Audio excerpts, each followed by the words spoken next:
and highlighting the product. Refine my Breaking news.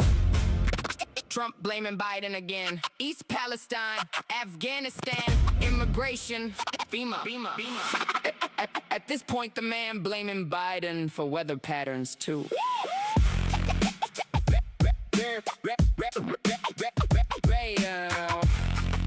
Facts don't care, but Trump versus facts. Facts don't care about your caps lock posts. Every time receipts drop, your whole story goes. You point fingers left while the timeline laughs, cause the internet remembers every paragraph. Trump versus facts, Trump versus facts. Every diss post turning into self-attacks. Trump versus facts, Trump versus facts. Somebody tell Truth Social we can Google that. East Palestine train, smoke black in the sky. Now suddenly Biden fought according to this guy. But hold up, rewind back before the derailment. 2018 break rules killed under your administration. Elaine Chao signed the road back quietly. Electronic brake protections disappear politely. Has a trains weaker while corporations smile. Now you acting shocked years later on trial. That's wild. Then talking FEMA never came to help, like the whole administration left Ohio by itself. But FEMA teams actually deployed on scene. EPA and CDC working behind the screens. Request denied cause Norfolk paid and clean up first. Not because Biden wanted East Palestine hurt. And later disaster recovery coordinated federally. But your version sounds better dramatically. Facts don't care about your midnight rage.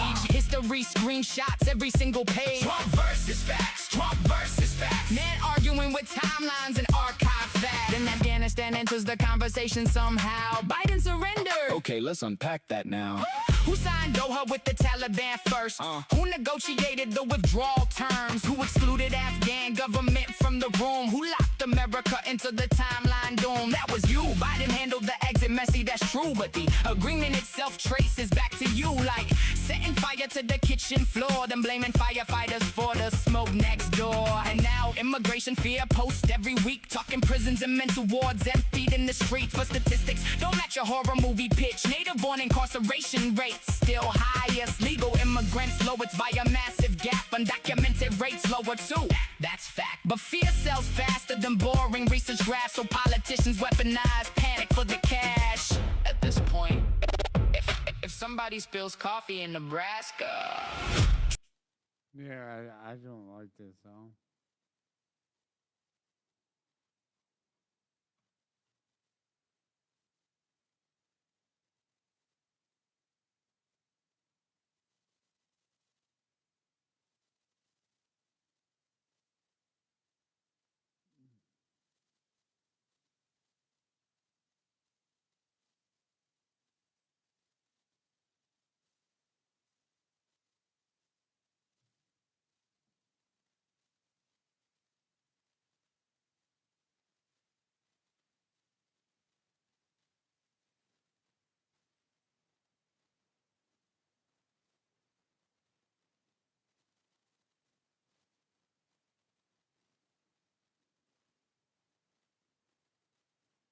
Where does the team stuck become the team to shift? The answer is Miro. It's all right here. The research, the customer feedback, all of it. Ask a sidekick to build a flow. It can pull the insights, cluster them by affinity, generate. If you would like to take content creation seriously this year, then here are 5 tips that I hope will help you out. And by the way, if you're new here, hello, my name is Ali. I'm a doctor turned entrepreneur and author, and I've been making videos here on this channel since 2017. Documenting the journey from being a broke-ass medical student to then being a doctor to then becoming an entrepreneur and a best-selling author and all that kind of stuff. And so in that time, I've made like over 1,000 videos on this YouTube channel, made loads of stuff on Instagram, loads of stuff on LinkedIn, and so I've been doing content for a very long time. And so this is the advice that I would give to someone who wants to take content seriously this year. Tip number 1, competitor analysis is unreasonably effective. A mistake I see a lot of people make when it comes to content is just sort of making it up as they go along, which is totally fine if you don't have any particular growth goals, shall we say. If you're doing content as a hobby, then you can actually just stop watching this video and you can totally just ignore every single thing I'm about to say. But if you are trying to do content as you're either trying to make money from it or you're trying to drive leads to an existing business or anything like that, then your approach to content needs to be more strategic than someone who's just doing it as a hobby. So assuming that you actually care about growing your content platforms or using them to generate leads, competitor analysis is unreasonably effective. Literally every big creator that you know has a team.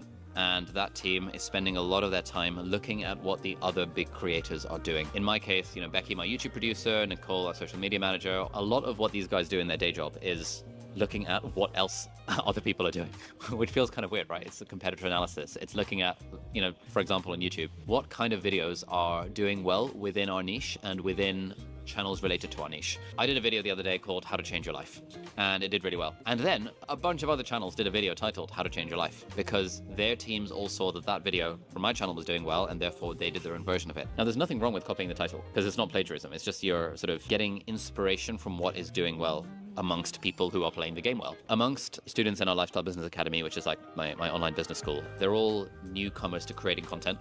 And a big mistake they make is that they don't look enough at competitors to get a feel for what is working and how their content could be better by modeling what is working. If you're a complete beginner and you're already struggling to post consistently, you don't want to let the need to optimize based on competitors hold you back from posting. Assuming you've got the foundation of taking consistent action anyway, looking at what the competitors are doing and trying to model your content based off that and trying to sort of get inspiration from the channels that are growing or the channels that are big is a very reasonable way to adjust your strategy. Everyone is sort of extending the meta together, which is why I'm just not a fan of like, hey, here are 8 things that are working on Instagram right now, because it's probably out of date. Like the way you figure out what's working on Instagram or LinkedIn or YouTube is you look at what is working well on Instagram, LinkedIn, and YouTube, rather than taking someone's word for it. You don't want to be copying someone's idea. You want to be sort of like taking inspiration from the idea and doing it in your own way. Now, when I'm doing this, I very rarely watch videos from people in my niche because I don't want to accidentally plagiarize the content of the video. But I'll certainly look at the titles. As a YouTuber called Nisha, who's a friend of mine, she did a video called something like 17 Tiny Habits That Made Me Rich. And that was an outlier for her channel. I'm like, okay, I'm not going to watch that video because I don't want to plagiarize it. But I'll be like, okay, that title did well for her. Let me do my own take on that title. So maybe I'll just straight up do a 17 Tiny Habits That Made Me Rich video.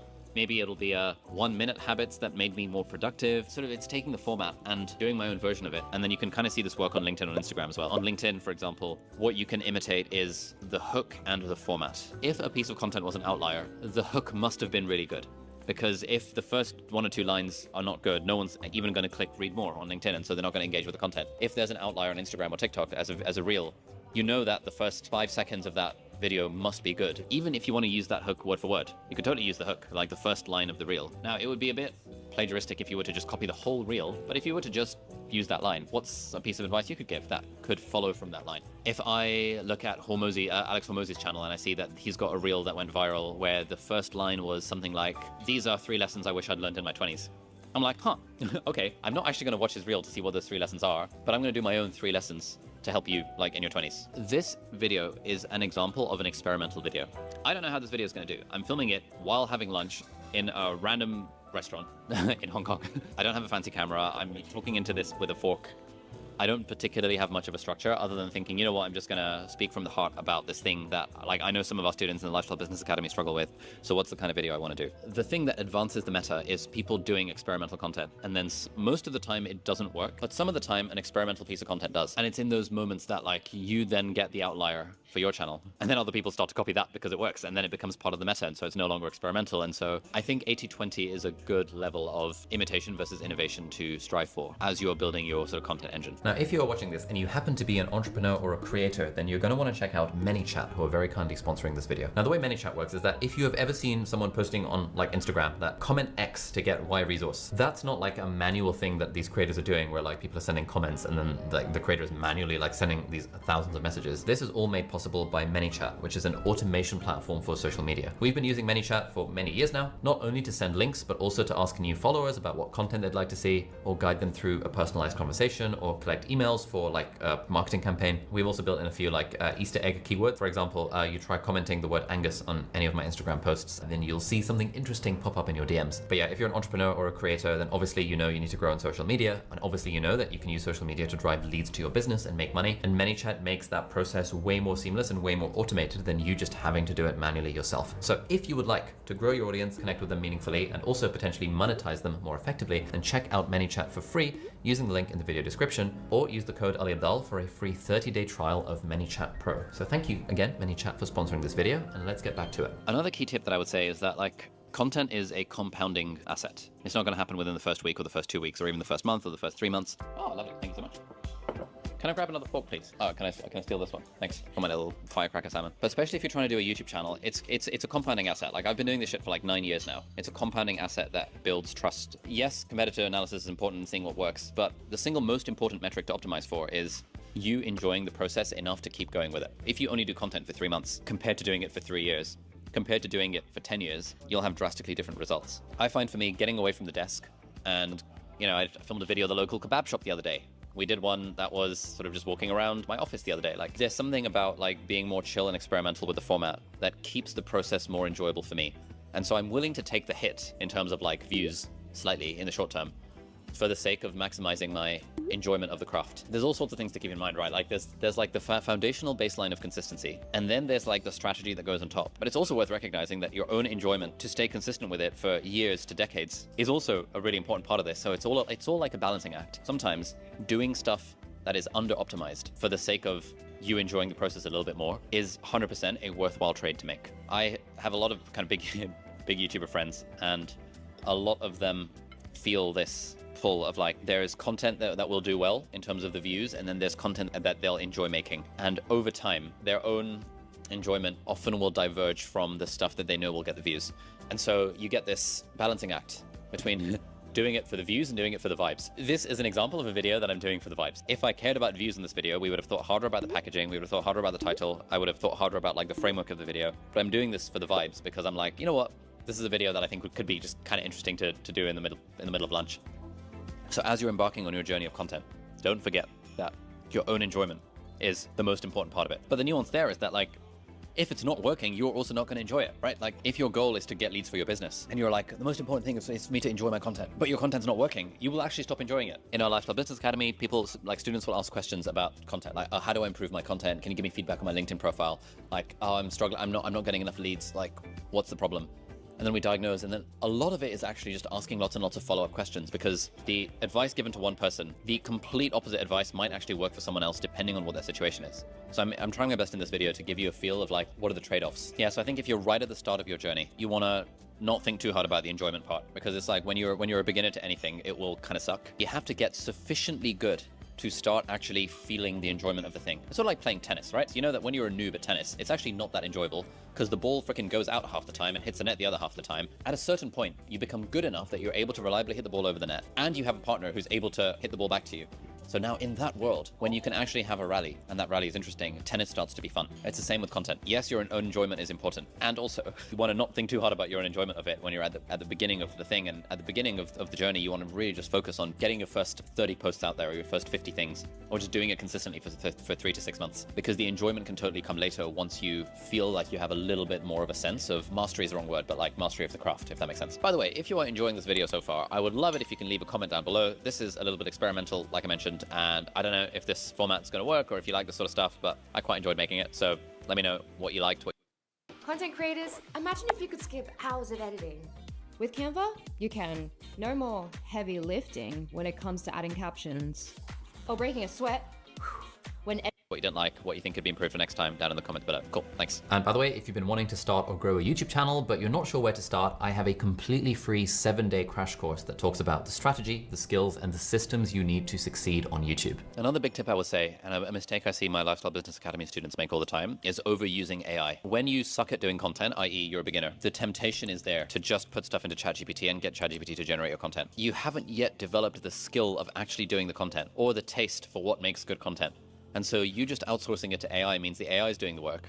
And increasingly, people are getting very good, especially with text content, at immediately telling whether something is written by AI or not. Content is basically relationships at scale. It's a way of increasing people's trust level with you without you necessarily having to know or meet them, right? Like back in the day, pre-content, the way you would increase someone's trust level with you is you'd spend time with them. This is what networking is. This is what building a professional reputation is. Now it's called a personal brand, but that's, professional reputation. You're going to networking events, you're speaking to people, you're like adding value to people, you're being helpful, you're exchanging numbers, you're adding people to your Rolodex, back in the day. The more helpful you are, the more people's trust level with you increases. Now in the world of content, you're able to get this trust with strangers through putting useful stuff out there. With my stuff, I've been building trust with strangers on the internet for the last 9 years. There's like a certain trust battery that you have with every person that engages with your stuff. And it takes a long time to build up that trust battery, but it's also very easy to lose that trust battery. And increasingly, I think, if your stuff comes across as if it was written by AI, because no one wants to follow channels where they can tell that it was written by AI. It's not a flex anymore of like, I used AI to write my content. In a world where AI content is like expanding on all these platforms, you kind of want to be the voice of humanity, the voice of authenticity, not one of the other 5 zillion people that are just outsourcing their LinkedIn post writing to ChatGPT. So I would say be very careful of where you're using AI in your process. And at the start, doing things manually is a better way of building up the skill than using AI for your stuff. Another big thing around content is over time, you inoculate yourself against feeling cringe. So at the start, everyone feels cringe with the content that they post because we all fear social disapproval. We're all worried about what people are going to think of us. As you get more comfortable with the content stuff, what it takes for you to cringe gets like higher and higher. I'm filming this in a public restaurant. Thankfully, there's not that many people around, but if there were more people around, I would cringe at myself for filming this kind of video. If I vlog in public with the camera out, I cringe at myself still, even though I've been doing this stuff for 9 years. I have a friend, Simon Squibb. He goes out on the streets and approaches random strangers and he asks them, "What's your dream?" Oh, when I imagine myself at the thought of doing that, I cringe. I'm like, oh my God, that feels so scary. I'm not judging him for doing it. I'm not like Simon Squibb so cringe for like approaching strangers on the street. I think it's fucking amazing what he does. And I wish I had the confidence to do that. But if I just think about it, like I feel the palpitations of like, holy shit, like, will they think I'm creepy? Will they think I'm weird? Especially if it's a girl that I go up to. I mean, that's weird. Like, oh my God. Ugh. But Simon doesn't cringe at it. He's in his 50s and he's been doing this a long time. And this is why he's got like zillions of followers across all the social media platforms, because his willingness to do things that will make other people cringe, he doesn't feel embarrassed about it. I don't feel embarrassed about sitting here in this like restaurant where there's not that many people around and opining about content. Most people would feel weird about even this sort of video. Cringe is a feeling that you fear social disapproval. That's not to say that the thing is actually is wrong to do. Now, there are some instances where you cringe at doing something and it is also the wrong thing to do morally or whatever, but you got to make that decision for yourself, right? Like, are you afraid because there's actually a problem here, or are you afraid because your brain is wired for like caveman era where we evolved over millions of years to really, really care about the approval of people in our tribe, and now we're not in that world anymore? And in fact, the people who are able to do things that are more cringe are the ones who stand out, and standing out is how you grow on social media. All right, final tip I'd like to share. It's really useful to lean into your unfair advantages. You don't want to be vanilla ice cream on social media. If you have unfair advantages or competitive advantages that you've picked up over the years, or things about you that are slightly different or unique or interesting or novel, then it's very much worth leaning into those things. This is hard to do initially because you might not even know what those things are for you. You might not know how to lean into them. You might think, I don't have any unfair advantages. You might think I'm not unique. I'm not a special snowflake, and any of this sort of stuff. But everyone has a unique combination of advantages. This is where actually the competitor analysis comes in again. So when you are analyzing competitors, when you're looking at other accounts that are doing well, you want to start developing a sense for asking yourself, what advantages are they leaning into? And usually the accounts that are growing, the social media profiles that are big, there's usually something quirky about them, rather than just everything is beige and everything is non-offensive. You cannot be a big social media account without offending some people. You cannot be a life-changing presence to some without being a total fucking cringe embarrassment to others. I think my content, is fairly vanilla. It's not that controversial. I don't have that many hot takes. But I do have some haters who say that I'm toxic productivity, or I can't believe he listens to stuff at double speed. Oh, I see, such a terrible person for leaving medicine. But I think I would actually do better on social media if I leaned even more into quirks, into the sharper edges. But I'm afraid of what people will think of me, and I don't like getting negative comments, and so I don't do it as much as I probably could. When you lean into your quirks or your flaws, your character flaws, it makes you more of an interesting character. So if you look at someone like Sherlock Holmes is this savant level, super genius level guy, and also he's a drug addict and a bit of a dick. But the fact that he's a drug addict and a bit of a dick is what makes him a magnetic character, because if he was just someone who was a know-it-all, that's kind of insufferable. People don't like that. When you're thinking about building a career on social media, you don't need to be an asshole. It is useful to think, what are my quirks? What are the things that my friends like about me that are slightly different from everyone else in the friendship group? And how can I just lean more into those things? One way of figuring this out is sort of what do you have a strong belief about that is a little controversial, or that other people might disagree with? Now for me, as I was thinking about this, one of the things that I strongly believe is that you should use productivity systems in your personal life. And so I did a couple of Instagram reels about how to date productively, dating or sort of relationship productivity system. That is something that I actually do stand by. I don't do that content just for the sake of the views. And yet people found that somewhat controversial. So that's a sign that oh, that's interesting. This is something I genuinely believe that sort of goes against the grain a little bit. Interesting. What can I learn from that data point as a way of sort of leaning into my quirks when I'm doing content? It's not I'm encouraging you to do something massively controversial or whatever, but you probably, hopefully, have some kind of opinions or views that go against the grain of what most people would believe. And so once you figure out what those are, which happens over time as you do more content, you can then start actively leaning into those a little bit more and sort of doing a little bit of molding of your personal brand around like the sharp edges, because the sharp edges are interesting. It's what makes you stand out. Now, if one of the platforms that you want to make social media content on happens to be YouTube, I've got a video over here, which will be about my top tips for growing a YouTube channel this year. So you should totally check that out. Otherwise, thank you very much for watching, and see you hopefully in the next video. Bye-bye.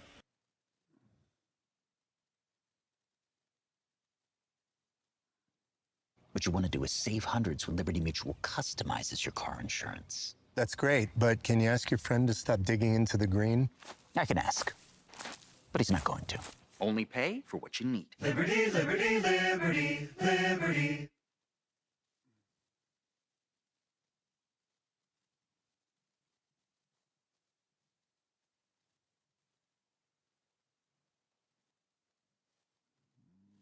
Hey everybody, Walton Goggins here. Starting a business is never easy, but with GoDaddy Aero, that endeavor is about to become a whole lot easier. Hey man, you got this. Create a website that looks like you know what you're doing, even if you don't know what you're doing, because you're using a website that developed a tool that knows exactly what it's doing. It helps you design a logo. This is what we came up with. We put it here, we put it everywhere on our website, and we even put it right here. What I'm telling you, from one central command center, you can have all your social media empire operating. You're doing it all, everything, fast. Let's go, Daddy!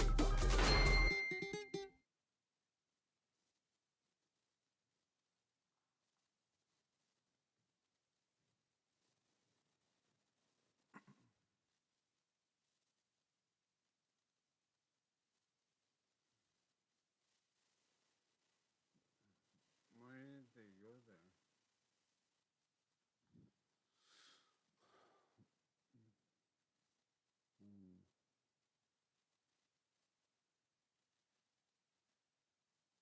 Why didn't...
There's a lot of people that think if you say something bad about Ryan Upchurch, that he's going to end your career or ruin your life. Fuck Ryan Upchurch. End my career. You are not a good person. There was a time when I thought you were, but that time has passed. You start shit with people on the internet, and then you act like you're the victim. You rile up all your little crackheads to go troll these people, and then you sit back and go, look at the chaos I've caused. You have turned into a loser. He's not a loser. He's got plaques and platinum records. So does Diddy. And that's who you are, Ryan. You're the Diddy of country rap. Oh, Church Diddy. You know, he lives over there at Lube Ranch. You gotta sign NDAs to get in, and then he secretly video records people without them knowing. I don't care if you're from the country, the city, the suburbs, or the hood. That's some cop-ass shit.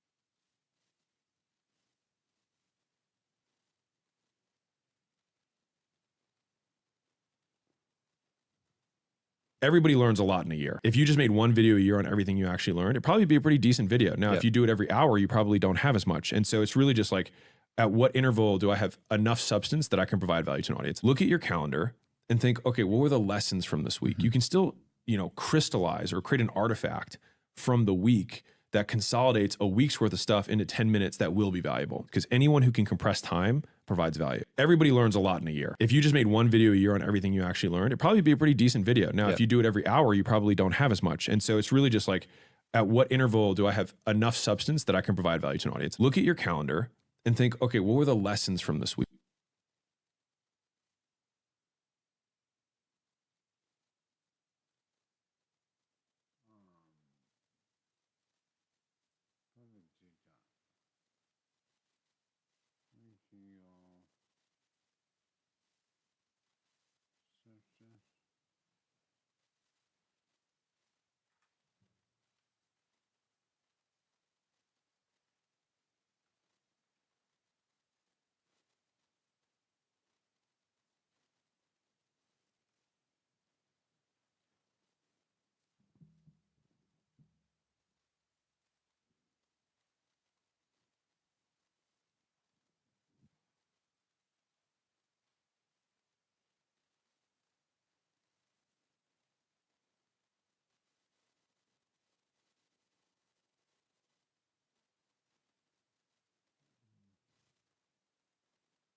Stupid.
When I'm not with you.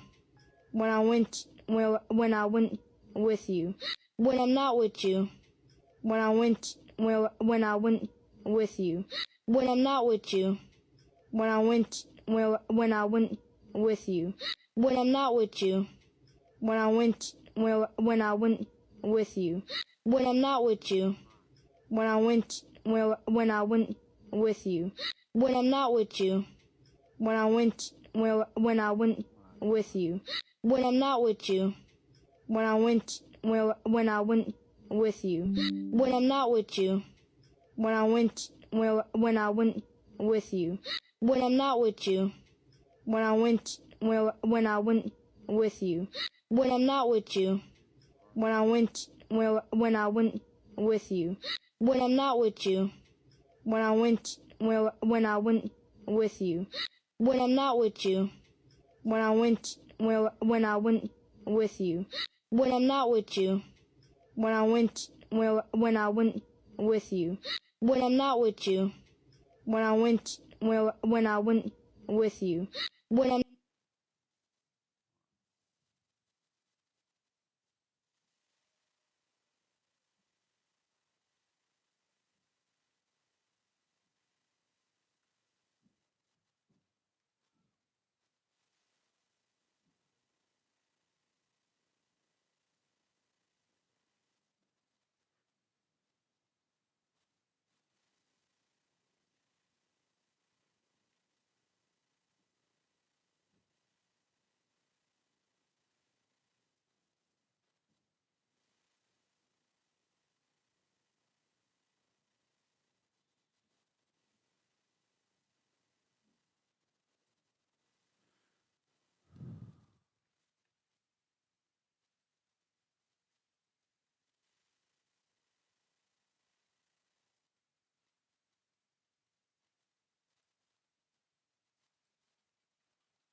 Stop.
Ladies and gentlemen, Nicki Minaj.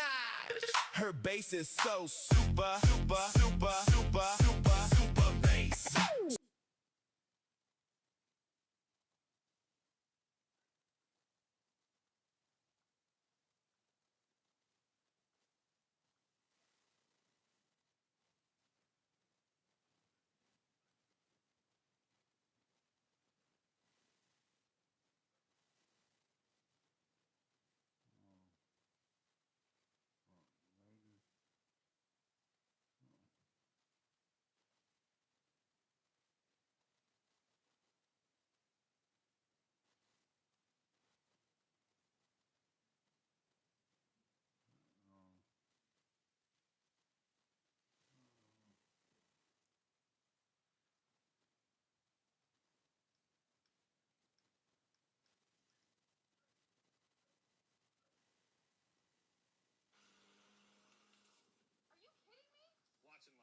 Central Illinois dog owner.